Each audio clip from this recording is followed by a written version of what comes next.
The chains hit the ground before Lyra did. She stumbled through the fortress gates, wrists raw from the iron cuffs Marin's soldiers had kept on her since dawn, and the first thing she heard was silence. Not the silence of emptiness, the silence of something holding its breath. Duskhollow loomed around her, stone walls black with age, torches burning low in iron brackets, and somewhere above her, ravens watched without moving. "You'll be given a room," said the soldier behind her. He didn't look at her when he spoke. None of them had looked at her the entire journey. "You'll stay in it." "And if I don't?" Lyra asked. He walked away. She stood alone in the courtyard and looked up. Every window was dark. Every door was shut. And yet she felt it. A pressure behind her sternum, like a hand pressed flat against her chest from the inside. Her mother's pendant, a small silver disc on a thin chain, pulsed once against her skin. Warm, almost alive. She pressed her fingers over it and said nothing. An old woman appeared from a doorway to her left, moving without hurry, a lamp in one hand and something unreadable in her eyes. "You must be the Thavain girl," she said. "Lyra. Hilda." The old woman looked her over, the way you look at something you pity but cannot save. "Come inside before the cold settles in your bones.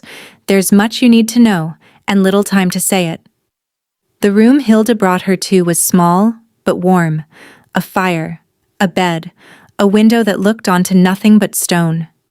Lyra sat on the edge of the mattress and listened. "The king has not shifted in 7 years," Hilda said, setting the lamp on the table, "since his mate, Sarah, was murdered. Whatever broke inside him that night, it has not mended. He cannot lead. He cannot run. He sits at the head of a table of wolves who have forgotten what it sounds like to howl." Lyra stared at her. "And what does that have to do with me?" Hilda looked at the pendant around Lyra's neck. Looked at it too long. "Get some rest," she said, and left. Lyra did not rest. 15 nights she spent in Duskhollow before she saw him. 15 nights of meals left outside her door, of the pack moving around her like water around a stone, of the pendant warming and cooling with no pattern she could name. On the 15th night, she couldn't sleep. She wrapped herself in a cloak and slipped into the courtyard, and that was when she saw Aldrich. He was standing in the moonlight with his head bowed and his fists clenched at his sides. He was trying to shift. She could see it in every line of him, the trembling jaw, the white knuckles, the way his shoulders heaved like a man lifting something far too heavy. And nothing happened. The wolf inside him didn't answer. Lyra couldn't move. She watched him fail. Watched him stand up straight, press the back of his hand to his mouth, and breathe. Then he turned and saw her. Neither of them spoke for a long moment. His eyes were dark and exhausted and furious in the way that only grief can make a person furious. "How long have you been standing there?" he said. "Long enough," she said. She didn't apologize. He looked at her pendant. His jaw tightened. "Go back inside." "You can't order me around," she said. "Marin sold me. She didn't sell my voice." Something shifted in his face. Not softness. Something older than softness. Recognition, maybe. He turned and walked away without another word, and the pendant burned so hot against her skin that Lyra gasped and grabbed it through the fabric of her cloak.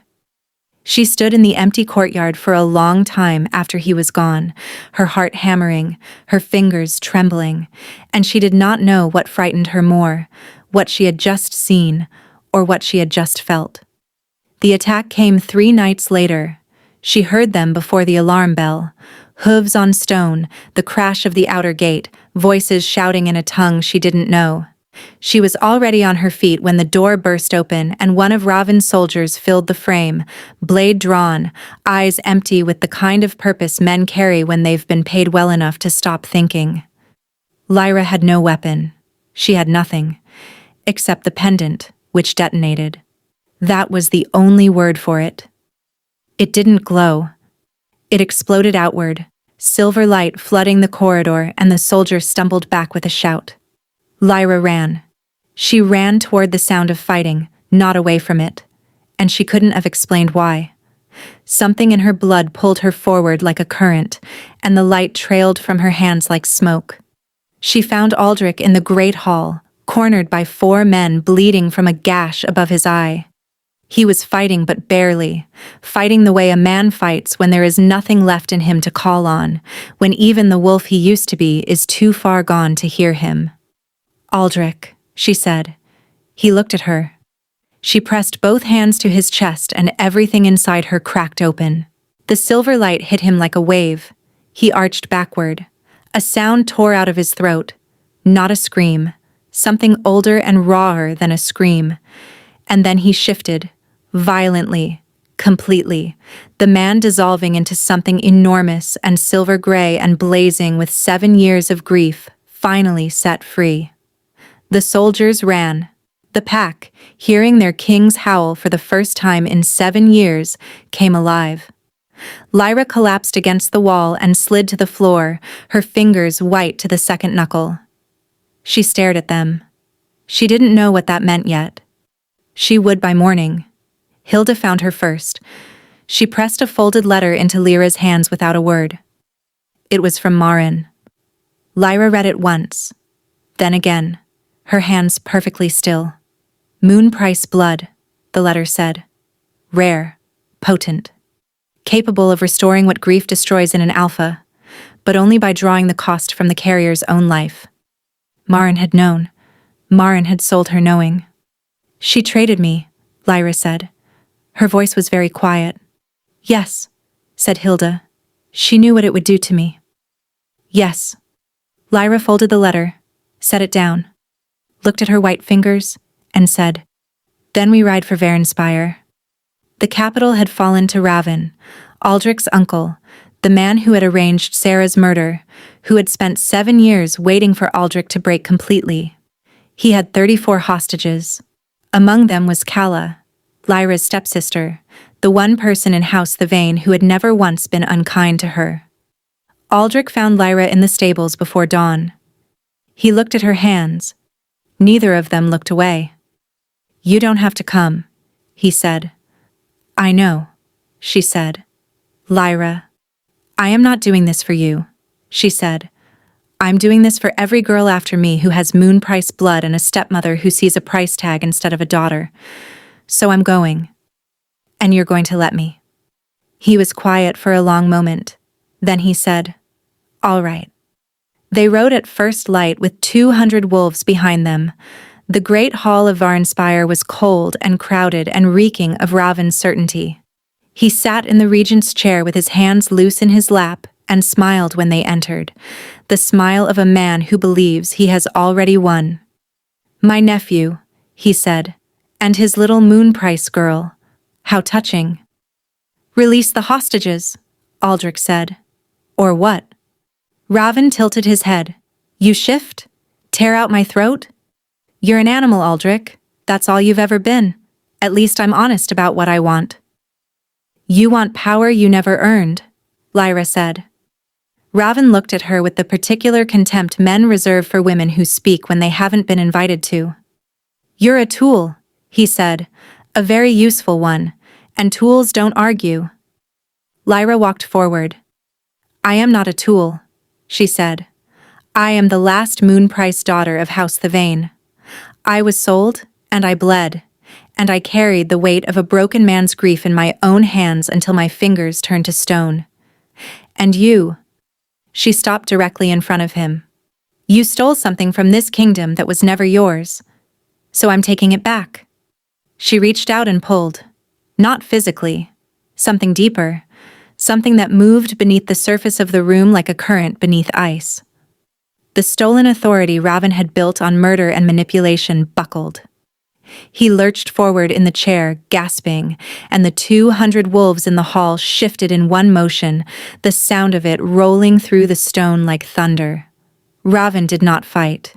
He had nothing left to fight with. He was taken in chains before the hour was out. Maren was stripped of her title by nightfall. Calla walked free with her hands shaking and her eyes bright with something between crying and laughing, and when she saw Lyra she didn't say anything. She just held on. 3 weeks later, Aldrich came to Lyra in the courtyard where she had first seen him fail to shift, and he held out his hand. "The old claiming ritual," he said. "Not ownership, not debt. An equal bond. You take as much as you give. Your name beside mine, your law beside mine." Lyra looked at his hand. She looked at his face. She thought about Marin's letter, and Calla's shaking hands, and the white in her own fingers that had not faded. "My law first," she said. "Moon Price girls cannot be sold, conscripted, or traded for any debt, political or otherwise. It goes into the charter before anything else." "Already written," he said. She took his hand. The whiteness in her fingers stopped spreading that night. It didn't disappear. It became a scar. The kind you carry not as a wound, but as a record of what you survived. Years later, when her daughter pressed small fingers against hers and asked what made them look like moonstone, Lyra told her the truth. "A price," she said, "that I chose to pay. And a law that means you never will." In the courtyard of Duskhollow, the wolves ran every full moon. The pack never fell silent again. If this story kept you here until the last line, it was meant to.